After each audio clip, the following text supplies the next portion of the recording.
Bueno, siguiendo con el segundo periodo de esta charla, haciendo un raconto para darle una unicidad lógica a este ciclo.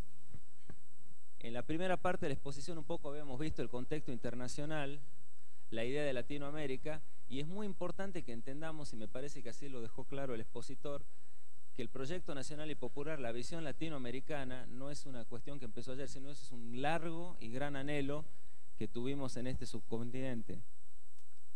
En ese momento, cuando hablaba Andrés, me hizo acordar un poco las palabras del comandante Chávez. Acá están los hijos de Bolívar, de San Martín, los hijos del Che. Y la interpelación que nos hacía Andrés en la exposición es que la continuación del proyecto nacional, la continuación de ese modelo de desarrollo autocentrado, la continuación de ese pensamiento independiente está en todos y cada uno de nosotros. Nosotros somos lo que quiso el destino y quiso nuestra voluntad, que seamos los que portemos esa bandera. Y en este sentido, cuando Andrés mencionaba la importancia que es para la noción de independencia la cuestión de la soberanía tecnológica, el INTE está llamado a desempeñar un rol importantísimo en eso. O sea, tenemos que pensar la independencia no solo desde el punto de vista económico, sino también la independencia tecnológica. Y es en ese sentido de que, bueno, nos estamos formando y capacitando y tomando conciencia todos y cada uno del lugar que desempeñamos, de cuál es el alcance político que tiene nuestra misión.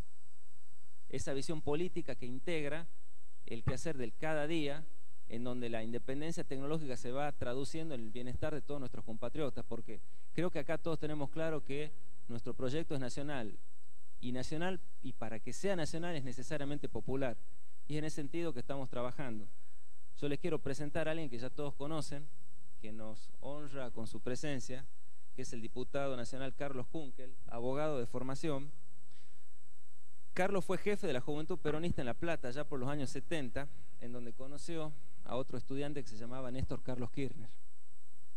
Allí trabaron amistad, y el 11 de marzo de 1973, con 28 años, corregime, asumiste como diputado nacional de la Juventud Peronista. Actualmente es diputado nacional y es uno de los adalides del proyecto nacional en apoyo del actual gobierno. Así que no es para mí sino un gran placer darle la palabra a él y que se nos dirija y que nos diga todo lo mucho que nos tiene para decir. Muchas gracias. Bueno, muchas gracias y honrado soy yo con mi presencia. Soy abogado pero portador sano, no ejerzo, así que quédate tranquilo. Bueno, yo creo que esto que están haciendo ustedes me alegró mucho cuando los compañeros y Susana me dijeron de que lo estaban haciendo, y me honró mucho ante la posibilidad de poder compartir algunas reflexiones con ustedes, no del tema específico del cual ustedes son especialistas y yo tendría que aprender seguramente mucho, y no sé si me daría el cuero para absorber tanta enseñanza, pero sí de lo que hace a la necesidad de que los distintos ámbitos del quehacer nacional vayamos coordinando y cada uno desde su lugar, además de actuar como ciudadano en todos los ámbitos que esté pronto, pero en su actividad específica, pueda concentrarse en hacer los aportes para continuar con la expansión productiva, que hoy día ustedes saben que pasa mucho por el avance tecnológico y la complementación de la investigación científica de la producción primaria. Así que desde ese punto de vista es un tema muy importante, y como aquí veo que pusieron que el tema era la situación política nacional, yo creo que ahora hay una campaña mediática muy intensa, no hay que enojarse con eso. Son los adversarios y es la forma que tienen de tratar de confundir a la ciudadanía y tratar de distorsionar cada una de las acciones que hace nuestro gobierno. Nosotros tuvimos una primavera mediática allá por el 2003, 2004, hasta el 2005, por una razón muy simple. Las políticas neoliberales habían incendiado el país y entonces necesitaban que viniéramos los del campo nacional y popular, los peronistas, a tratar los peronistas y los no peronistas que integran el campo nacional y popular, a ir reencauzando y reorientando la estructura productiva y tratando de paliar la crisis social que vivíamos. Entonces, en ese tiempo, si nosotros vamos a los archivos de los diarios, éramos bastante rubios, de ojos celestes, y altos, y lindos, y simpáticos, y jóvenes, y todo. Pero claro, como decía el doctor Roberto Labaña, ya por el año, después de los 2 o 3 primeros años, dijo, ya está, bueno, ahora vamos a volver, más o menos quería volver a las viejas prácticas. Y no, la verdad que nosotros a las viejas prácticas y abandonar nuestras convicciones no vamos a hacerlo nunca. Lo que no, entonces cuando tomamos alguna medida impuesta por las circunstancias, por la realidad o por lo que fuera, que a lo mejor no la encuadran o les parece que no responden a cierto esquema supuestamente ideológico ajeno al que lo que es nuestro pensamiento, dice, bueno, esta medida no es progresista o esta medida no es de tal corte. Nosotros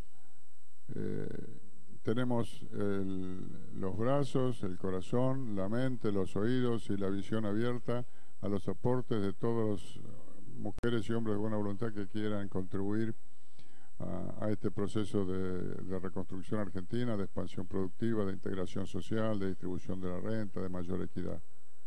Pero fundamentalmente no nos definimos ni como de izquierda ni de derecha, nosotros somos peronistas. El peronista, según nuestra concepción, lo que lo caracteriza es tratar de aprender y asumir la realidad tal como se encuentra en cada momento histórico, y a partir de ahí plantearse las transformaciones posibles para que nuestro pueblo viva un poco mejor cada mes o cada año. Y eso es lo que estamos tratando de hacer. A veces lo hacemos bien, a veces obtenemos un porcentaje muy alto de los objetivos fijados, y otras veces, como nos pasa a todos en la vida y en cada una de nuestras actividades, tanto de trabajo como de estudio como personales, hay veces que no se alcanzan los objetivos o que no se acierta la herramienta. Y evidentemente en los años 90, a quienes les tocó o lograron encaramarse para conducir los destinos del país, hicieron una política que iba en las antípodas y en contramano con todas las visiones históricas que habían dado origen y que eran la razón de ser del peronismo. Eso está claro. Nos tocó ser opositores y pasar un largo camino de resistencia, pero finalmente el mismo fracaso estruendoso de las políticas neoliberales, fracaso para aquellos que las adoptaron de buena fe. Yo supongo que hubo algunos que las adoptaron de buena fe pensando que era el camino a la solución de los problemas. Hubo otros que la adoptaron sabiendo cuáles eran sus objetivos personales y que seguramente los habrán cumplido. Pero para los que pensaban que era un camino de modernización de la Argentina o no sé qué terminologías usaban, o no me acuerdo, no viene al caso, bueno, fue un fracaso evidentemente. La situación en la que estábamos los argentinos en el 2001, 2002 y 2003, creo que aquí la recordamos, tenemos presente y no hace falta abundar en detalles. Y dentro de eso, la política de que los investigadores, los científicos fueran a lavar los platos, no era una cosa, un chascarrillo dicho al azar ni nada por el estilo, era el objetivo central de esto, destruir todos los equipos de investigación y de trabajo y que apuntaran a un desarrollo autónomo de nuestra patria y a una integración de todos los sectores sociales en un esfuerzo productivo en común. Y esto fue una cuestión muy deliberadamente hecha, como aquello de que el ramal que para, el ramal que cierra, era fábrica que reclama condiciones dignas de trabajo, fábrica que quiebra, era una política sistemática. En algún momento se lo pensaba como que eran errores, lapsus, no eran ni errores ni lapsus, era el eje central de las políticas que se estaban aplicando en ese periodo de tiempo. Bueno, pero nosotros iniciamos un proceso, ya estamos cumpliendo los primeros 11 años, donde, bueno, se amplió, se generaron más de 6 millones de puestos de trabajo nuevos, se bajó la informalidad del 51-52% al 32-33%, se logró que funcionaran las convenciones colectivas de trabajo, 1.600 a 1.700 convenciones colectivas de trabajo por año, se fue bajando la conflictividad social real y la natural, ahora hay una bastante armada u orquestada. Se logró incluir casi a 3 millones de mayores o de contemporáneos míos, mejor, en un régimen previsional y jubilatorio que habían quedado excluidos por las condiciones en que habían desarrollado el trabajo negro o lo que fuera. En este momento son algo más de 4 millones de asignaciones universal por hijo que se dan. Podemos discutir el monto, que hay que hacer un poco mejor, y bueno, discutámoslo y veamos cómo se puede ampliar, seguramente se va a hacer en los próximos tiempos. Los salarios familiares volvieron a ser un aporte para los sectores de más bajos recursos. Las universidades nacionales del conurbano, se crearon nueve universidades nacionales nuevas, más la de Seiza, que es provincial, y no sé si hay alguna otra provincial. Las universidades del conurbano, tengo los datos de octubre más o menos del año pasado, ya tenían 250.000 alumnos. De eso, la inmensa mayoría, primera generación que había terminado el secundario. Entonces, quiere decir que estamos llevando, hay 2.000 y pico escuelas construidas en lo que va del periodo, y seguramente nosotros no vamos a plantear que la ciudadanía nos siga votando por lo que se hizo, porque además hicimos lo que había que hacer y esto no merece ninguna mención especial. Pero lo que hay que tener en cuenta es que si lo pudimos hacer y al mismo tiempo fuimos cancelando las deudas, las tremendas deudas económicas y deuda pública que habíamos heredado, los que están tratando de restaurarse en la Argentina a partir del 10 de diciembre del 2015 no se han hecho ninguna autocrítica con respecto a las políticas que aplicaron y que nos llevaron al 2003 y por lo contrario vienen con las mismas recetas de lo que se hicieron antes y con los mismos objetivos que hicieron antes. Entonces hay que tratar de elaborar proyectos y propuestas cada uno, por eso dije que era importante la tarea que pueden hacer ustedes, que puede hacer el INTA, que pueden hacer los distintos sectores que están trabajando en perfeccionar los mecanismos de producción, en garantizar la interacción con la sociedad, con los productores o con el sector social que tengan más vinculación con el organismo de que se trate. Porque lo que tenemos que hacer es seguir proyectando y de marcar fundamentalmente la construcción de los caminos a recorrer para continuar con este proceso expansivo, porque todavía falta mucho para que nuestro pueblo tenga las condiciones de producción y en definitiva las condiciones de vida y de dignidad que se merece, que son posibles de acuerdo a la realidad concreta que vivimos en la Argentina, al clima, al desarrollo técnico, al desarrollo tecnológico, a la capacidad de trabajo de nuestra gente. Hay posibilidades para seguir expandiéndolo y en ese terreno es que es fundamental la tarea que puedan desarrollar y que desarrollan ustedes en sus ámbitos específicos. Y para esto hay que buscar además la interacción, como seguramente lo están haciendo en cada uno de los lugares, con compañeros de trabajo, con gente que pueda aportar desde su conocimiento específico. Después, el convencimiento o el acompañamiento en el proceso electoral será una consecuencia. Y en el caso específico de ustedes, cada uno de ustedes que logre, ¿qué es más importante? 10 votos más que consigan o 20 votos más que consigan, o que consigan 4 o 5 técnicos que aunque no compartan nuestra visión política en forma integral, puedan hacer un aporte al área específica que tienen. Yo creo que esto es lo más importante, sin descartar lo otro, por supuesto. Pero lo central es eso, que cada cual pueda y se concentre en aportar y en aportar ideas y en sumar colaboradores y esfuerzos de aquellos que pueden hacer mejor y más completa la tarea de investigación y de aporte a la expansión productiva que tengamos como responsabilidad cada uno. En ese sentido, yo les quería, y después, lo que digan las encuestas, que se lo vamos a ver cuánto les dura, porque Bloomberg un día convocó a una movilización y en una semana juntó 250.000 tipos en Buenos Aires, y eso no se tradujo necesariamente en producción, en resultado electoral.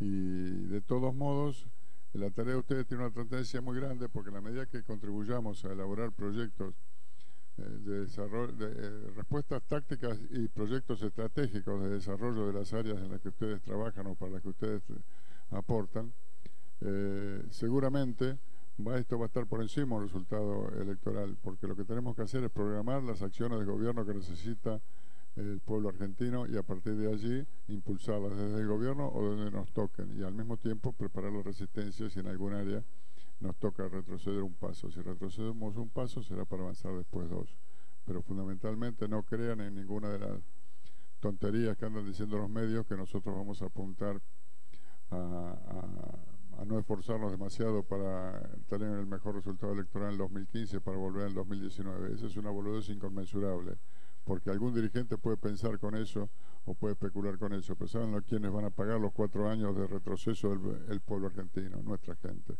Entonces seguramente yo no viviré mucho peor de lo que vivo ahora si perdemos el gobierno.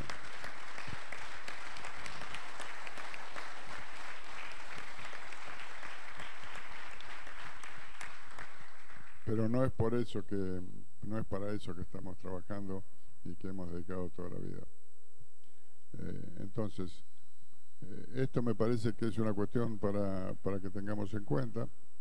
Y les voy a contar un poquito algunas cosas que el día martes pasado, este martes, se reunió por primera vez el Consejo Provincial del Partido Justicialista y se definió, me voy a disgregar algo, usted dice que pueden parecer que no tiene, pero al final vamos a encontrar el hilo conductor, el hilo y la vinculación con reuniones y con actividades como este equipo de trabajo que ustedes integran. Se resolvió, entre otras cosas, bueno, una reunión mensual del Consejo estrictamente así en la Ciudad de Buenos Aires, en la sede del partido en Mateo, y un plenario en secciones del interior por mes. Ese plenario por mes en las secciones del interior va a ser con la invitación a todos los dirigentes del peronismo de la sección electoral, en la provincia de Buenos Aires estoy hablando siempre, ¿no? A los intendentes, a los concejales, a los consejeros, a los equipos técnicos que pueden estar trabajando, hacer un plenario amplio en cada una de las secciones por mes, y ahí dar participación y la integración de todos aquellos y fomentar el encuentro, porque muchas veces uno dice, bueno, si es un plenario se van a juntar 400, 500, 600, 800, no van a poder hablar todos. Sí, pero ustedes saben lo que significa un plenario de esa naturaleza, ahí van a tener oportunidad de conocerse, de integrarse, de ver la experiencia, de ser presentado a dirigentes o a funcionarios o a militantes de otros sectores, de otras agrupaciones, un buen lugar. Yo siempre digo que en ese tipo de encuentro hay una parte que es el encuentro propiamente dicho cuando es tan numeroso, ¿no? Una parte que es el encuentro y las exposiciones propiamente dicho, y una parte que para mí es mucho más trascendente, y eso me lo demuestra a lo largo de los años, el encuentro horizontal que van haciendo compañeros y gente que tienen las mismas inquietudes y que luego pueden quedar interconectados para un trabajo futuro. Creo que eso va a ser importante. También vamos a hacer en la provincia de Buenos Aires un encuentro mensual por zonas y por regionales con los cuerpos delegados y los dirigentes sindicales de cada uno de los lugares. Y vamos a coordinar, que todavía no lo hemos hecho el año pasado, desde la Peña Bonaerense, los diputados nacionales de la provincia de Buenos Aires, tomamos contacto y bueno, alentamos la formación de una coordinación de los rectores de las universidades nacionales del conurbano, de las universidades públicas del conurbano. Esto estuvo funcionando, tuvieron varios encuentros también con nosotros. Y eso ahora va a ser adoptado ya directamente por partido a nivel provincial, para que aún en las reuniones más reducidas, digamos reducidas, ¿qué quiere decir? El Consejo como cuerpo orgánico tiene una reunión que será de 60 o 70 compañeros por mes, donde hay posibilidades de resolver más cosas prácticas inmediatas. Y luego estos plenarios seccionales que van a ser numerosos necesariamente y donde se va a hacer talleres de trabajo y ese tipo de cosas para implementarlo. Pero aún en lo más reducido vamos a invitar que participen representantes del Consejo de Rectores de las universidades del conurbano en principio, aunque ya pidieron las del interior sumarse también. Esto me parece que tiene relación porque vamos tratando de articular con los distintos actores y sectores del quehacer provincial en este caso, para poder contribuir a las elaboraciones de proyectos, de propuestas, para poder captar cuáles son las necesidades, las aspiraciones y cuáles son las problemáticas y cuáles son los aportes de solución que se pueden elaborar desde cada sector. Y me parece que tareas como la del INTA ya seguramente tienen relación con las universidades y todo, pero me parece que este tipo de medidas nosotros desde el Partido Justicialista de la Provincia de Buenos Aires las vamos a impulsar también y vamos a tratar de facilitar esta interacción mayor que la que haya. No digo que está, porque cada uno me podrá decir en su lugar que el grado que la tenga, pero me refiero lo que ha estado saliendo natural y espontáneamente nosotros como política del peronismo de la provincia de Buenos Aires lo vamos a fomentar, como lo mismo con la interacción con los intendentes, que seguramente andará, pero por ahí hay municipios que no están cerca de delegaciones del INTA y todo, que no tienen, a lo mejor son cosas que pueden ser de utilidad, cosas que no. Miren, para construir Uno puede ver la iglesia de San Pedro en Roma y la impresiona, ¿no? Es gigantesco. Bueno, pero no hay que pensar solamente en la decoración de la Capilla Sistina o en la cúpula esa tan enorme y tan llamativa. Hay que pensar que cada ladrillito y cada palada de arena y cada baldosa que se ponga tiene importancia para el gran edificio que tenemos que construir, la patria grande que nos merecemos los argentinos. Y de eso se trata. Con la diferencia, además, que esto lo podemos decir en distintos ámbitos, en distintos lugares, pero yo estoy absolutamente convencido que en el caso de ustedes, el aporte que pueden hacerse desde nuestro muy querido INTA es muchísimo mayor. Porque nosotros tenemos, a ver, los árabes que tienen petróleo, además de tener a los yanquis pisándole la cabeza, tienen una ventaja comparativa que es la producción de petróleo. Los chilenos, hay distintas producciones o elementos o algo que hacen de donde una sociedad o un país puede obtener su renta, la diferencia de renta, digamos, la mayor rentabilidad para poder contribuir al desarrollo integral de la cosa.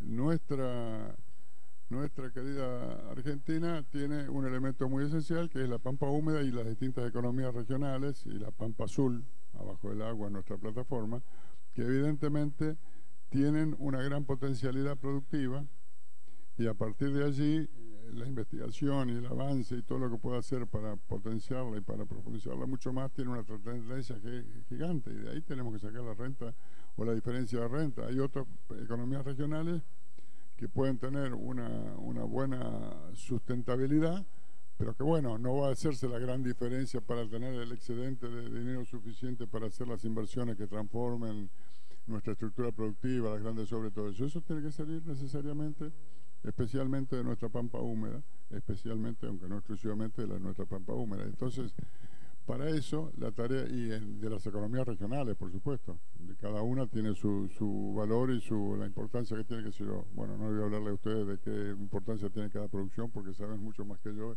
y sería un atrevimiento, pero todas tienen importancia, de la fruta de Río Negro hasta el vino y la uva en Mendoza y en la región cuyana, los limones en Tucumán, bueno, la hierba y el té donde está, todo tiene importancia.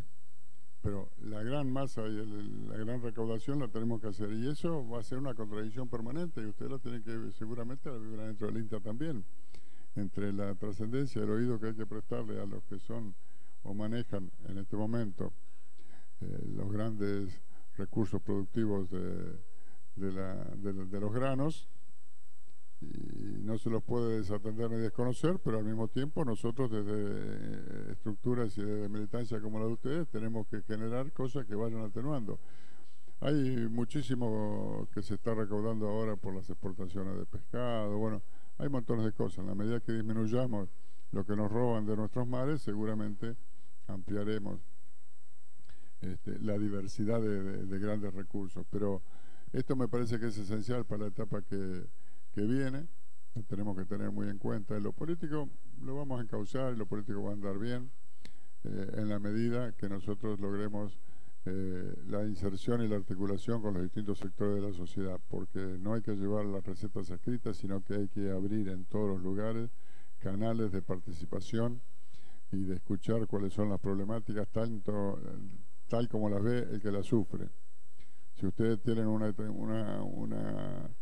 instalación o un equipo que está investigando para la producción de determinadas cuestiones en una región, es importante el aporte científico, técnico, la experiencia y todo, pero también es importante que los que tienen que producir después ahí sientan que son escuchados desde el primer momento. A veces van a ser observaciones muy importantes y otras veces no tanto, pero cuando le damos el protagonismo a los que son directamente o los que van a tener la responsabilidad de ejecutar las políticas o de llevar adelante las innovaciones técnicas que desarrollan, hay que hacer sentir y comprender a todos que somos artífices de un destino común y no instrumento de la ambición de nadie. Para eso lo mejor es tener el contacto.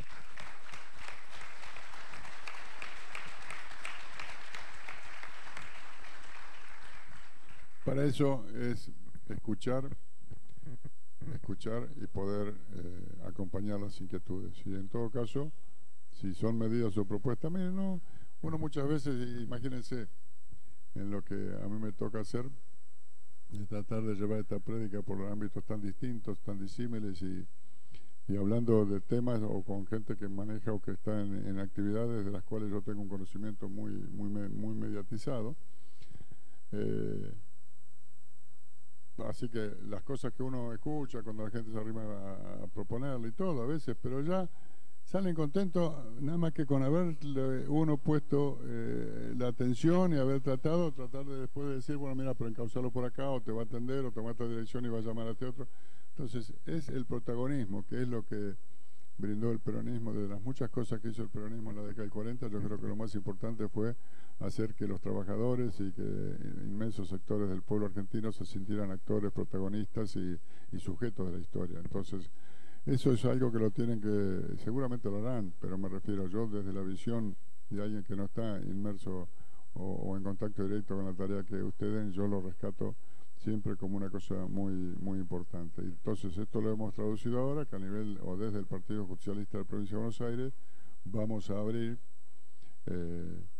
canales de participación seccionales, regionales, todo lo que sea. Por supuesto, ese es el objetivo que nos fijamos y ojalá que obtengamos la mayor parte de los resultados a los que aspiramos, porque yo siempre digo, llevándolo a nuestra concepción futbolera que tenemos los argentinos, que cuando empieza el campeonato, 10 equipos se plantean no irse al descenso y 10 están perdiendo el campeonato, más o menos, ¿no? Porque no todos pretenden ser campeones ni todos tienen miedo de irse al descenso. Pero al fin del campeonato 2 se van al descenso y uno solo sale campeón. Entonces, cuando uno se fija rumbo, tiene que ser asumir la realidad, fijarse con qué medios y con qué fuerza y con qué construcción de poder puede plantearse y hasta dónde puede plantearse la transformación de esa realidad, acertar con el rumbo y a partir de eso trabajar con consecuencia, no desfallecer por los resultados a lo mejor menos óptimos de lo que uno esperaba o los que no puede, cuando no se puede alcanzar ninguno, pero persistir en el rumbo y tener que ver cuáles son los principios y cuál es el sentido. Entonces la razón del peronismo generó en la década del 40 un estado de bienestar que fue realmente importantísimo en cuanto a los niveles de vida que proporcionó al pueblo argentino comparado con las situaciones relativas de otros hermanos latinoamericanos. Y nos tenemos que plantear en este siglo XXI ir generando las condiciones, las bases y consolidando la proyección para que se genere un estado de bienestar de cara al siglo XXI que nos permita vivir mejor, más integrados y más felices todos los argentinos, que eso es un objetivo que tenemos que tener absolutamente claro. En una integración con la patria grande latinoamericana, creo que ya ha sido un motivo de una conversación, que seguramente lo vamos a hacer. Durante mucho tiempo, allá en mi muy lejana juventud, yo hablaba en cualquier círculo de los que más o menos se decían que pensaban estratégicamente la cosa, a ver si podíamos tener la bomba atómica nosotros antes que Brasil. Era realmente una mentalidad donde el enemigo era el vecino, el tipo que estaba al lado.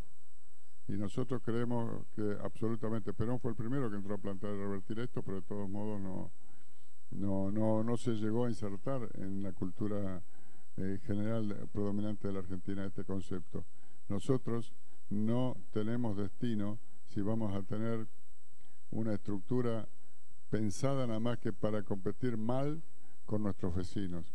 Nosotros tenemos que la única forma de pensar un destino digno para los argentinos es en el marco de la integración, especialmente sudamericana, pero a partir de esa integración, por supuesto que va a haber contradicciones y cuestiones que discutir, pero uno solo, porque ni Brasil puede sostenerse en las mismas condiciones, por más que sea más grande en población y en Producto Bruto Interno ahora que nosotros, complementados con nosotros, los dos nos necesitamos, porque hay un tema que muchas veces algunos lo tapan y otros no lo comprenden del todo. La existencia de recursos naturales también atrae a los que quieren depredarlos, así ha sido. Para la existencia del oro y la plata en Bolivia no sirvió para enriquecer y mejorar las condiciones de vida del pueblo boliviano, sino que fue sometido y expoliado y luego por el estaño y luego por lo que fuera. Quiere decir que nosotros sabemos que donde hay recursos naturales van a venir las potencias centrales o los grupos económicos transnacionales a tratar de apropiárselos y no se han provocado guerras, bueno, esto todos lo sabemos. Entonces, si sigue materializando y expresando y concretando esto que parece ser el inmenso reservorio de hidrocarburos y de gas que tenemos a través, y que podemos acceder a través de las explotaciones no convencionales. Vamos a tener también los poderosos intereses externos que nos van a venir a querer chimanguear nuestra producción, eso es evidente.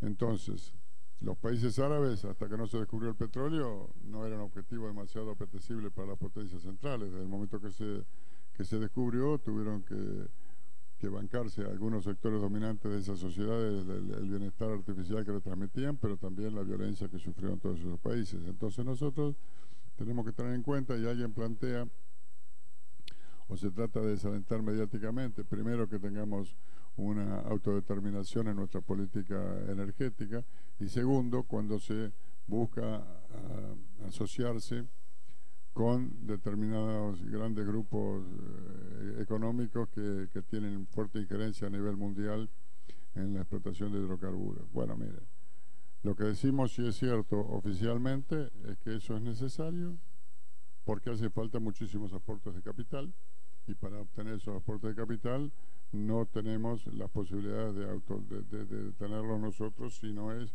asociándonos. Pero otra cosa que tenemos que tener en cuenta es que la forma de tener socios a esos muchachos es tratar de morigerar sus ambiciones de venir por otros medios a apropiarse de toda la producción. En la medida que nosotros vayamos asociándonos con distintos grupos, vamos a lograr meternos un poquito en la mesa de la distribución del poder en cuanto a ese tipo de explotaciones a nivel mundial, y a partir de allí buscar un equilibrio y una interrelación entre los distintos grupos para que no quedar sujetos a los desplantes o los avatares de uno solo. Y esto es una política práctica que lo vamos tratando de implementar en todos los ámbitos que podemos. Ustedes fíjense, tomemos el caso de Aerolíneas Argentinas. Los aviones más grandes los compramos son Airbus, son los europeos. Los intermedios son los yanquis, y los más de cabotaje más chicos son los brasileros. Una forma, si hubiéramos cerrado toda la línea con uno con otro, seguramente hubiéramos tenido más problemas que si logramos tratar de tener socios diversificados, no depender de un solo asociado, de una sola interrelación, sino diversificarlo todo lo posible para equilibrar las cargas. Esto yo me estoy apartando un poquito del eje central de lo que teníamos que charlar, pero es una cuestión práctica que tenemos que tener en claro para equilibrar.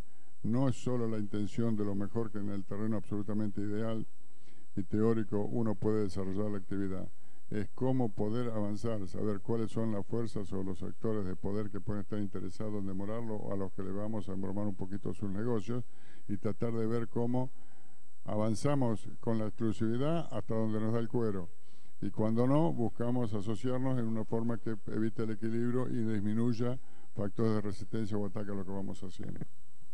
Porque para tener contradicciones que van a ser siempre muy difíciles de soslayar o de integrar, ya tenemos a la oligarquía argentina. Con todos los demás vamos a ir viendo cómo vamos coincidiendo. Bueno, me parece que ya me excedí en la generosidad de ustedes al escucharme. No sé si está previsto o si quieren formular alguna pregunta específica, a disposición de ustedes. Muchísimas gracias.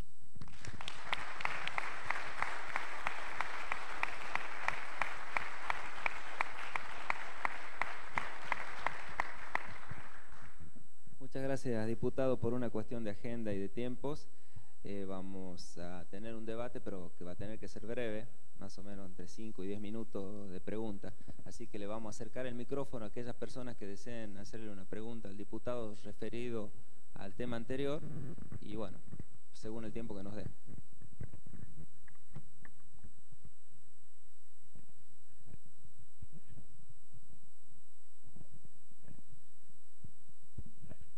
Sí, ¿qué tal?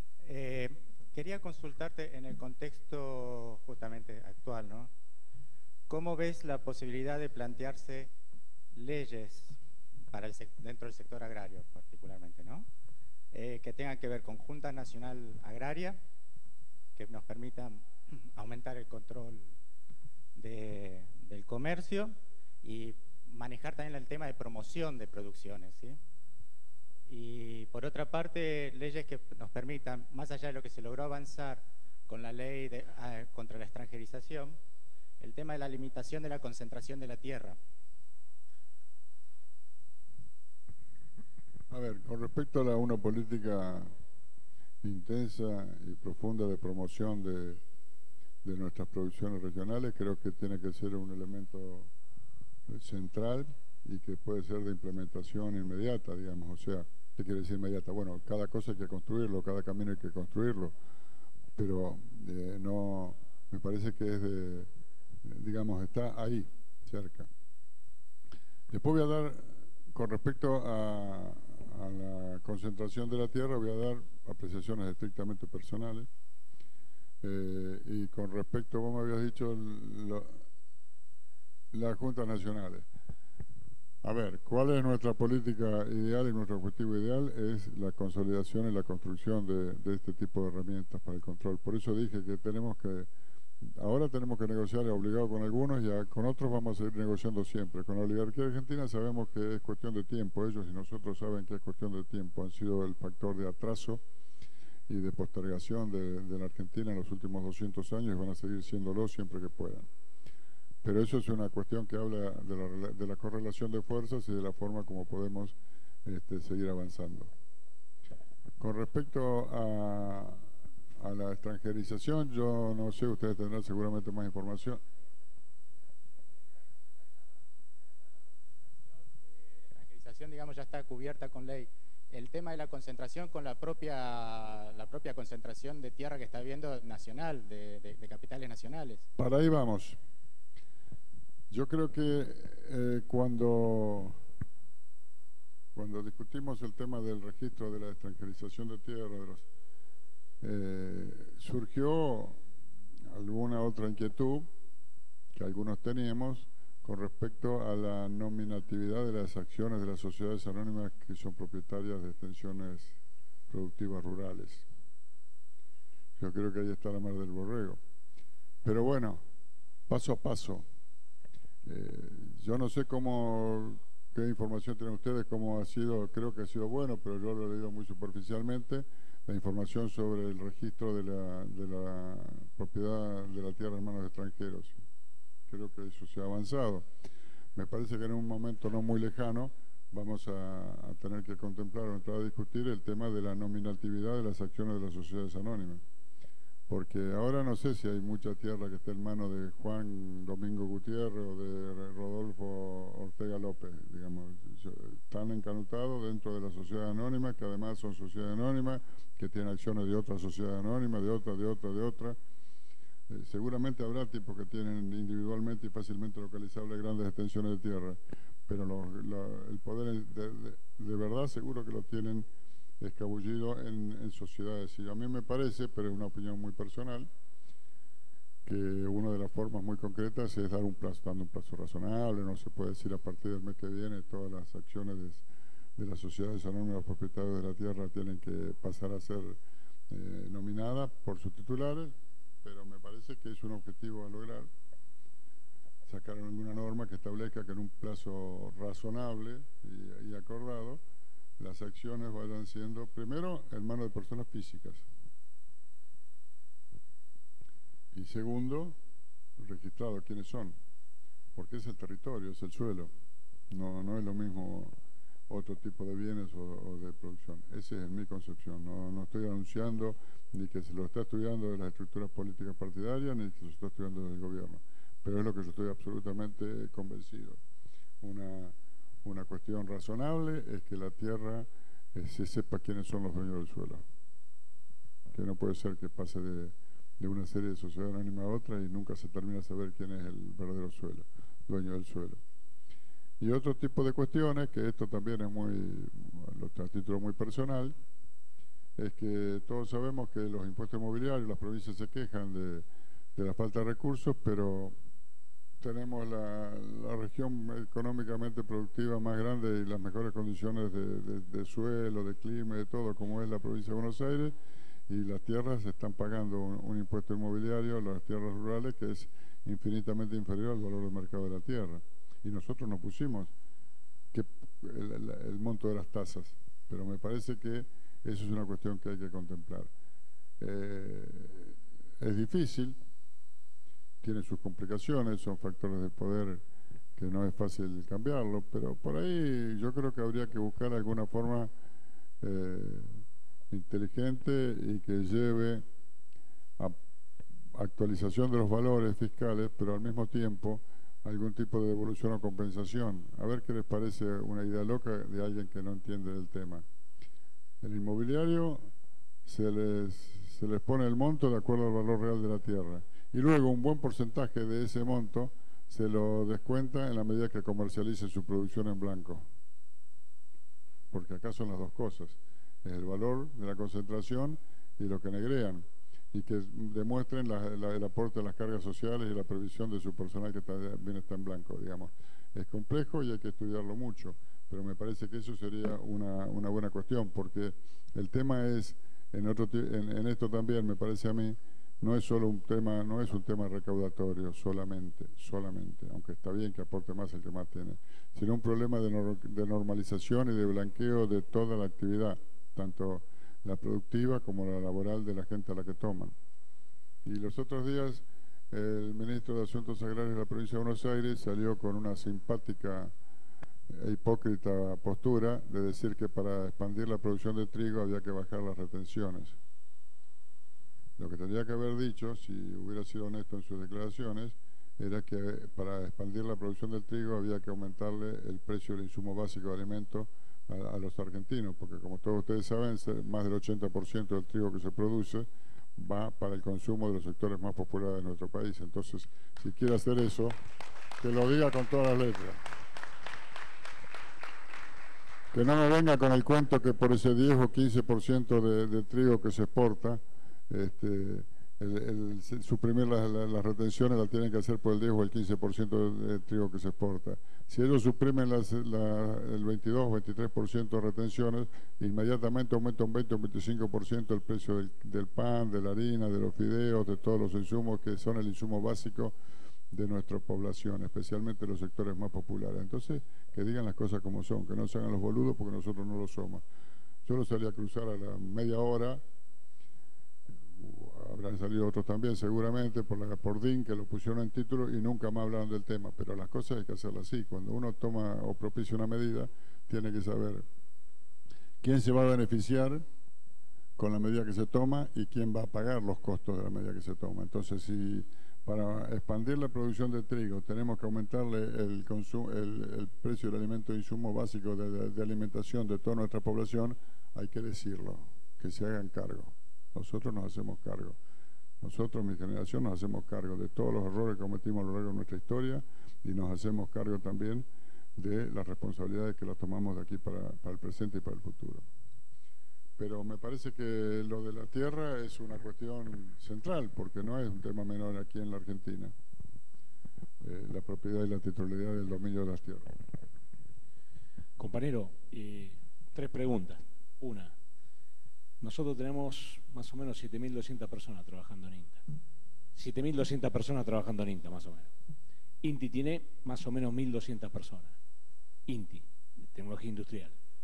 Ahí me parece que tenemos una distorsión en cuanto a la cantidad de recursos en personas y en presupuesto como para afrontar el desafío que nos plantean los compañeros que venían pergeneando.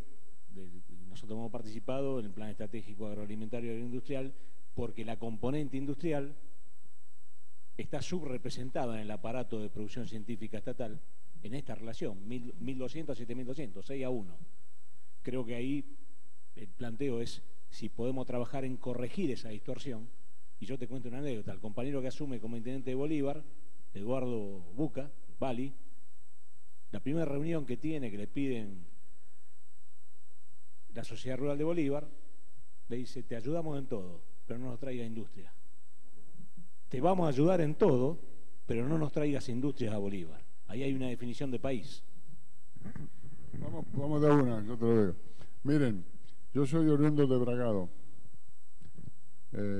Ahí en el año 1958 se empezó a establecer una siderúrgica que es la tercera en el país, muy chiquita, no está ni cerca de las grandes, pero que tiene importancia. Y en un momento Resulta que tenía que traer mano de obra de Patricios, que era un pueblo que está a 50, 60 kilómetros, ponía un micro, dos, no sé cuánto, la fábrica para traer trabajadores, había habido unos talleres ferroviarios que se habían cerrado, y después traían 1 o 2 micros de gente de 25 de Mayo, que está a 50 kilómetros. Y en un momento don Jaime Coll, que era el fundador de la empresa, planteó que había alguna actividad descentralizada, no sé si taller o qué, algo que podía tomar más o menos la cantidad de operarios que tenía de 25 de Mayo, de la ciudad de 25 de Mayo, poniendo un establecimiento en 25 de Mayo. Eso fue hace como 35 años, al principio de la historia.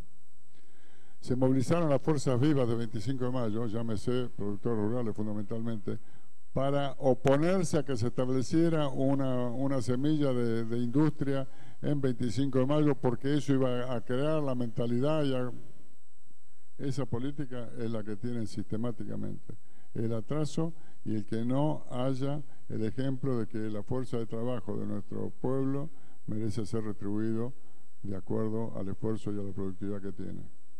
Así que en eso está absolutamente claro. Ahí, por eso el planteo que te hacíamos en cuanto a corregir esa distorsión, porque nosotros tenemos en producción de tecnología agropecuaria 7.200 compañeros, pero en la rama de tecnología industrial, con la cual nosotros nos complementamos y estamos interactuando, 1.200. La otra pregunta que te hacía Luca, y yo lo quería posicionar específicamente en lo que es comercio exterior y comercio exterior de granos, si está previsto dentro del bloque de los compañeros a nivel Congreso reposicionar la herramienta que en su momento fue la Junta Nacional de Grano como para tomar control de la parte de León de lo que supone la renta exterior agropecuaria. Está en nuestros sueños y está en la experiencia histórica que tenemos, pero creo que algo el compañero lo había planteado también y a eso vamos. Es una cuestión de correlación de fuerzas y de evaluación de cuál es el momento para hacerlo. Seguramente nuestro próximo gobierno peronista a partir del 10 de diciembre del 2015 avanzaríamos sobre eso. Ahora no creo que tengamos posibilidad de hacerlo. Está bien. Y la última, el INTI en la época que estaba Enrique Martínez me parece que trabajaba en una perspectiva mucho más ampliada de integración de la acción con la industria y la atención a la demanda de los sectores populares, y ahora entró en una perspectiva de mayor subsidiariedad a las empresas, no tanto una perspectiva más amplia, y nosotros tenemos un problema similar que Enrique lo corrigió porque sacó la perspectiva de consejo directivo a ser consejo asesor, y en nuestro consejo directivo, y esto es algo que venimos discutiendo dentro de la agrupación, tenemos la mesa de enlace. Uno de los planteos sería incorporar a espacios de compañeros que están en el país rural, pero que no tienen representatividad, y para eso la herramienta de una ley que amplíe la representatividad de nuestro consejo directivo, concretamente el Movimiento Nacional Campesino Indígena y la Agricultura Familiar, estaría requiriendo de parte del Congreso, vía la corrección de la integración actual del Consejo Directivo de INTA, una mayor representatividad, porque esos sectores hoy no tienen una silla y no tienen voz en el momento de la discusión de las políticas de la institución. Sí, esa inquietud yo tomé conocimiento de esto en las últimas semanas y vamos a empezar a analizarlo y a trabajarlo y a tratar de impulsarlo. No es que yo esté en los niveles de decisión, pero así vamos escalonando las cosas, tomamos las inquietudes, las vamos conversando, las vamos viendo. Creo que es un objetivo lograble en un plazo no tan largo, digamos. O sea, la Junta Nacional de Granos es un tema que va a tocar. El tema siempre es a dónde el adversario está dispuesto a romper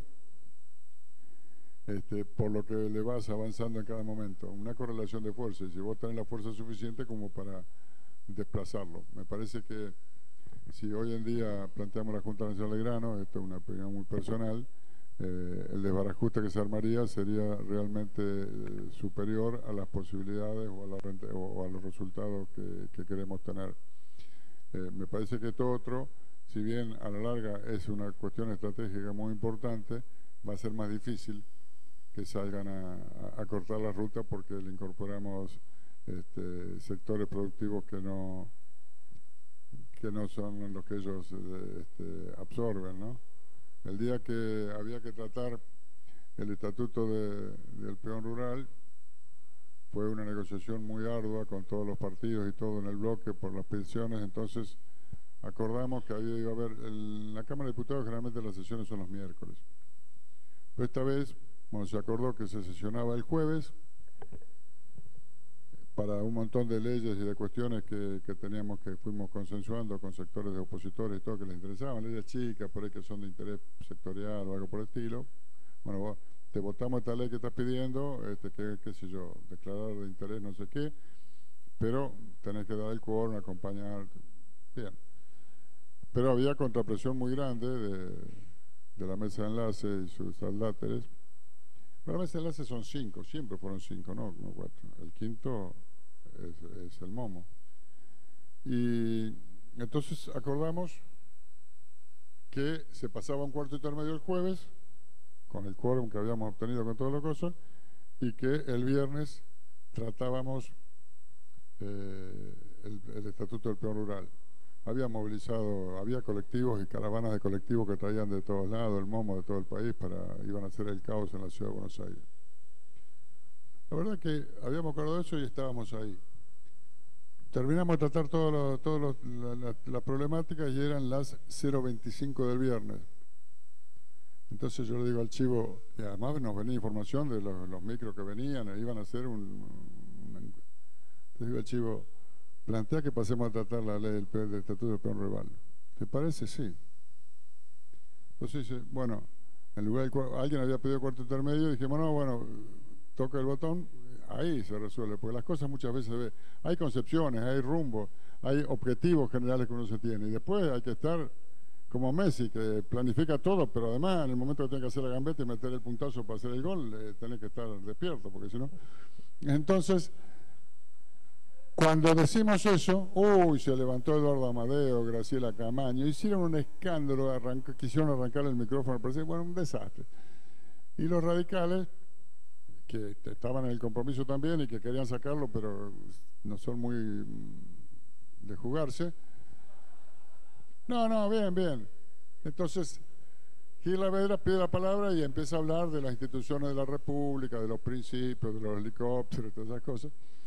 Y en un momento, plantea que se había quedado en tratarlo el viernes. Entonces yo, con mi vocecita que no necesito micrófono, dije, hoy es viernes.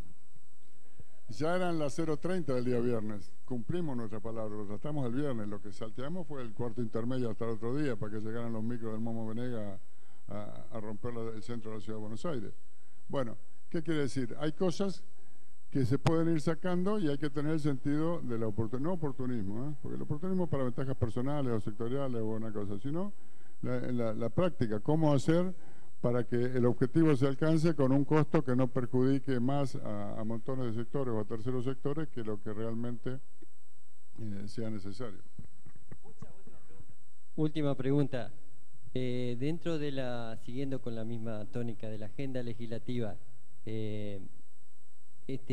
hace pocos días se presentó, las organizaciones de la agricultura familiar presentaron un proyecto de ley de la agricultura familiar, proyecto de ley de agricultura familiar, teniendo en cuenta que, que este es el año internacional de la agricultura familiar y que usted conoce que las economías regionales, la mayoría, el 60% de las explotaciones son de agricultura familiar, es como que es una asignatura pendiente. Si bien se avanzó mucho en lo que es la Secretaría de Agricultura y Desarrollo Rural, pero ir por más, como decimos.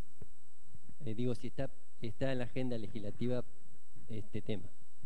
Seguramente, yo no, la verdad que no recuerdo en este momento porque me habían mandado para que acompañara con la firma, creo que lo hice, pero seguramente lo vamos a impulsar porque son de las cuestiones que logramos la incorporación y además cumplimos el objetivo de integrar a amplísimos sectores de nuestra base social, a los que verdaderamente con su sacrificio aportan a la integración, al desarrollo social y a la producción en la Argentina.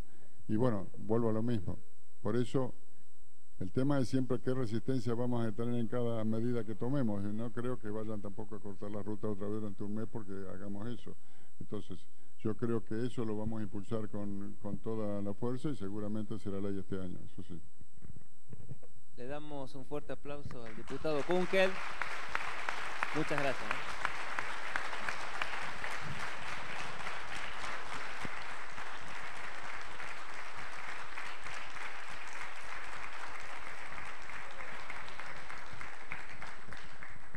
compañeros, tenemos receso hasta el almuerzo, así que